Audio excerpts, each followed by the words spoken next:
So I'm getting into a different type of snack these days, you know? It's a little bit exotic. Yeah, like a yucca chip or a mate soda or something. Oh, actually, I like the mate sodas too. I have a stack of 112 Materva up against my door right now. It's keeping it open so my living room can hear whatever I'm watching in my bedroom. There's no one there. I live alone, but I'm talking about spicy chips. It's the Doritos version of Takis. They're called Dinamitas. And let me tell you, they care what ails you. They have me feeling like I'm 17 and I just took a fall that would kill me now, but I only have a little scratch. And I got back up, and I'm thinking about a girl named Lindsay because, like, the spicy flavor hurts so Were good. you eating spicy wings and stuff on tour? These are spicy? No, I'm actually not like a spicy foods guy, my man. I'm new to this, and I was brave when I was in public. I have to be strong, you know. You know that, right, Nad? I have to be strong. Ahem, gentlemen, I've tried those chips. They are spicy. Jesus Christ, we are out of touch. We are the Ivy Tower dorks now. Those are barely even spicy chips. Even the original tacky is spicier, and they make those fuckers in blue now. Yeah, I really like the corn that I eat in America to hurt my butthole. That's worth it to me by itself. Yeah. So this week, I thought we could talk about onions instead of the news. Oh, okay. Sure. Like, who hasn't tied an onion to their belt and called it bumblebees? Is this any better than talking about chips? The red onions, the green onions, the yellow onions, the white onions. Uh-huh. I'm like, old man yells at cloud. Chris, you should edit that in, the part where the old man yells at cloud. I think that's actually just a picture when it happens. That isn't like Lisa's line or something. You may know me from such Simpsons clips as the Cliff Show one, where we reused all the jokes again. Oh, we should reuse that joke from E1 where one of us just wants to turn the episode into the one where Vart sells his soul. I will neither be doing that nor selling my soul. That was a really good bit. I love the E1 voice. Shout out to them. So anyways, gentlemen, the onions. I need rankings from each of you on what kinds you like the best. You know what's a good onion? Always has been caramelized onion. And it can be any type of onion when you start. I guess not a green one. And then you caramelize it. And it's good, folks. It's good. Dehydrated, powdered onions, obviously. It's what makes Funyuns have their particular chip profile. Even though it's not unique, you can put that stuff on anything and bam, that chip's going to be like a Funyun. It's going to bring a Funyun to as its state. That chip is going to bring a Funyun as its stage of the wedding, and they're not going to hook up with anyone else either. They're going home with the Funyun. And I guess the next best kind of onion is the raw red onion, because that one has the most bite. And oh, wow, it ruins your breath afterwards. But is it worth it? It's worth it, folks. I love how Felix's answers are like within our material world. No one of the holistic whole onions, but the synthesized version, the kind that's been refined by machinery, the kind that makes us deserve to die when the avatars come get us. To be fair, the ones we get at the supermarket are just as much a product of the machinery, although they may appear more holistic. You know, just as much they come from an industrialized type of farming that gives us the discrete, homogeneous products. Red onion, yellow onion, green onion, it's all machinery, and your choices as consumer as which ones do you buy and how do you consume it. Felix's answer is just as legitimate as mine. I have to give to Matt. Next subject, microfiber. I refuse to recognize that there are different types of cloth. Microfiber is fine. But that's where the microplastics come from. You never had one of those blankets that's soft when you buy it and you put it through the dryer one time and it's like a husk of its former self, a carcass of a blanket, because it's like the softness got muffled.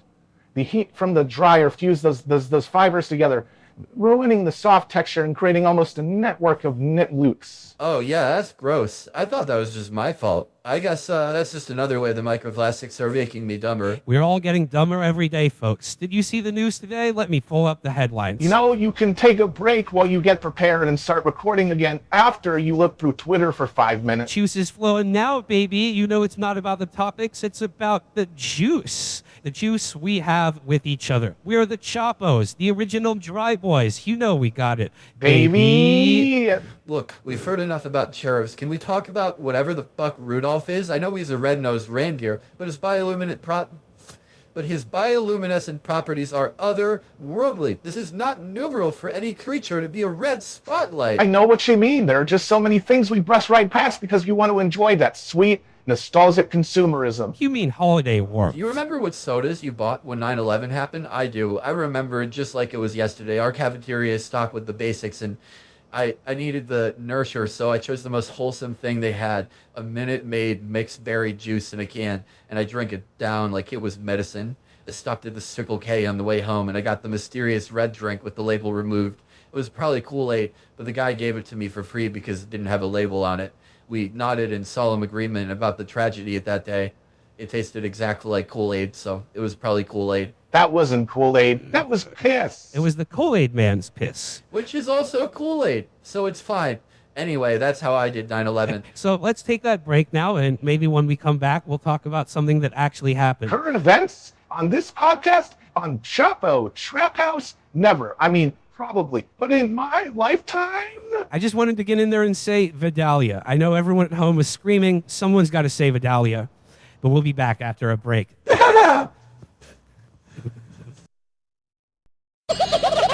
Gentlemen, we're actually not going to be talking about current events today because instead we've arranged an incredible guest and this is a surprise to us and it happened at the last possible minute before our show would be late. So, he should need no introduction, but this is Ira Glass. He basically invented podcasting. This American Life was the quintessential liberal progressive podcast doing actual journalism, interviewing people and telling stories. Oh, you guys flatter me. I reached out because I love what you're doing. You guys have the best sense of humor in all of political punditry. Thank you so much. Even though we complain about the sound design In the fucking music. in other professional podcasts, we have to respect the fact that you were the ones that made that style the professional one, and you did it great. You're welcome. I really enjoyed listening to Chapo Trap House, but I wanted to say something to you, and I thought you would listen. It's a real critique of your show. I'm not just going to grill you about the name. You come on my show to tell me what I'm doing wrong? No, actually, I respect that, homie. I fuck with it. I fuck with your shit. What do you want to tell us? When you were at your best, you were basically the Daily Show, and you acted like that was a bad thing. Huh. Yeah, running from something that challenges you to be great. Gee whiz, who would ever thought a podcaster would do that? Podcasting can be heroic. I'm serious. It can be. But what we do, that's not heroic. We're just shit posters. Well, you're not even that good at talking about movies. You're just okay at it. If you made this exclusively a movie podcast, it would stink. Everybody knows that. You have a real talent and you're squandering it. Felix, when's the last time you wrote something for Chapo Trap House? Your bits were the shiniest, brightest things. Remember Contrarian Corner? And now what do? You just say a bunch of stereotypes about Jewish people and act like it's okay because you're Jewish. Felix, it sucks. You should tell stories. Remember that interview you did about a fucking bombing from decades ago? You absolutely failed to tell a story to the listeners or give them any context. You just dropped them right in the middle of a meandering conversation. It sucks, Felix. It's not good. I write things. And right now, you're a figment of a little boy's imagination. The show is terrible without you. Even the interview episodes where you just want to listen to people. I know you're afraid of conflict, but you can expose your big, beautiful brain to the people. Get some back and forth going. Generate original thoughts together. Tell a story to the audience. I just want to make fun of people for wanting to watch their stories. Ira Glass is right. We used to tell stories. Now the only stories I tell are the plot summaries of movies. Honestly, you should hear them summarize the plot of Double Indemnity with Hessa. It's better than the actual movie. I'm really proud of them. But I can't give the article heads what they want. They can't get what they want. They're not allowed to do that. It's true. The audience is a bunch of piggies, and the slap they get is actually what they deserve. He's right. We sound like Dandy Fox now. We sound like little Eric Von Princes with our dainty feet galloping around a meadow and guessing about what the boars do. Amber does activism, though, right? I think she does. I imply I do when I say the thing about how when you're doing real activism that actually matters, you shouldn't post about it. What do I do, though? Well, I can't tell you today because the little boy dreaming all this up can't know for sure. I figured that this is all a dream. I can do Master Chief stuff. I have Majolier armor, and I can double jump, and this energy sword is overpowered. Well, I'm glad you're happy with the video game. Look at him, though, Matt. It really does make the boy happy. Look, can I tell you something about your show and centrism? Shut the fuck up. Yeah, come on. What the fuck? You know what? I bet if I came on your show in 2017, you would have a whole bunch of great critiques of my show. But you're so irony poisoned that you don't even have a coherent critique. Well, obviously, it's NBR, so you have to be a little moderate. Thank you, imaginary Matt Chrisman, the great thinker of our times. I don't even use words like Hyperborean anymore. No one who replaces me can rip off Anton Wilson like the real me. And that's our show for now. Good night, everyone. We'll work on it. Thank you, Ira Glass, for showing up and giving us great vibes going forward. You can do it, guys. Chapo Trap House, it was a great show, and it can be again. Write more pieces. Tell more stories. Have a coherent critique of things. Don't give in to nihilism. You guys have the power to make people believe in something. Don't give up. I was thinking about how if a soda were piloting a Gundam and it was in the Wire universe to have to take control of just one neighborhood in Baltimore, there's a bunch of rare sodas that can be of use here. Why Minerva alone can fill in a whole bunch of holes. And what do you eat along with the sodas? Well, another thing that we do, another thing that we make fun of that's actually good, it's the air fryer. You know how hot couch guys want to microwave their frozen meat? Well, the air fryer has replaced that for me, and it's changed my fucking life, dude. I've gained 1,000 pounds. I'm amassing gravity. People listen to me more because they're looking at my jowls, and it's hypnotic. Wow, that sounds amazing. There's a lot to love about being a really fat guy. It's an underrated part of being an American. It rules, dude. Don't give up. Use your juice. We're going to take another break, guys. Before he goes, I just want to say thank you, Ira Glass, for coming today, even if the commentary was a little fighting. You have to collect the 12 medallions, and that would stop the merge from happening. Hi, it's Saturday, and this is Will Menaker here with sad, heavy news. Chapo Trap House hasn't been very good lately. You've been aware of it. We've been aware of it. We're all aware of it. And here's the thing. We're working on the problem. We're going to address things. We're bringing Virgil back from the dead. He's going to do the Beltway Garage dipstick with Matt as soon as Matt is able.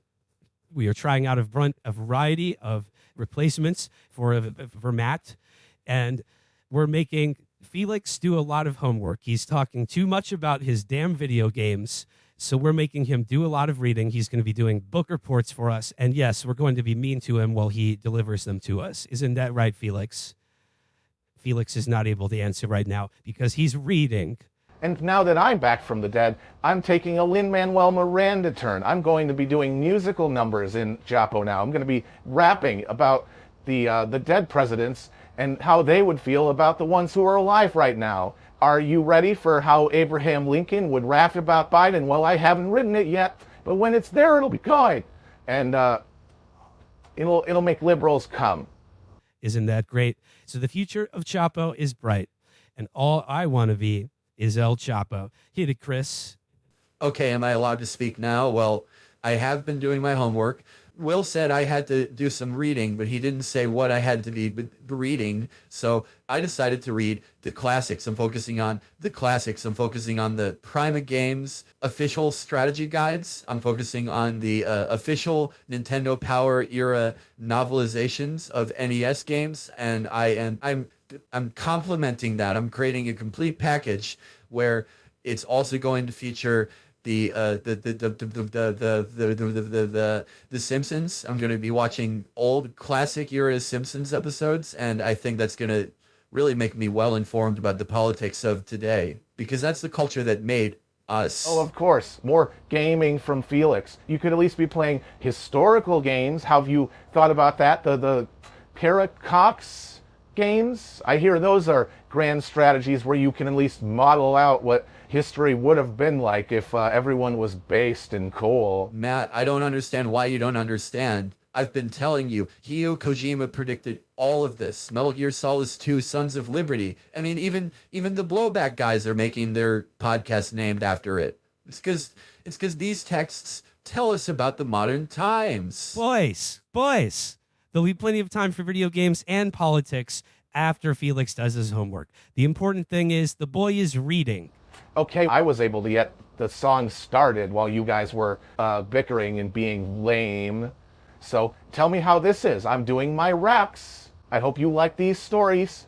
My name's George Bush, and I'm here to rebuff that the modern operators are not that tough. They got big wheels, they got big black trucks, but they ain't got heart and they ain't got nuts. So these wars are bad and they're posting losses. Remember when we won in those war good causes? It's like that, y'all. It's like that, y'all. The ball is dropping low. I'm talking vote ball. You're doddering, you're faulting. Whose fault is it? It's all of you, because your ego's on the page when democracy is dying. So how's that? Was that in good? I was trying to make it walk the line between cringe and based so that both sides of the modern class divide will like it. Here. The modern class divide is gonna be healed. I mean, that was okay. No, yeah, that was okay. Yeah.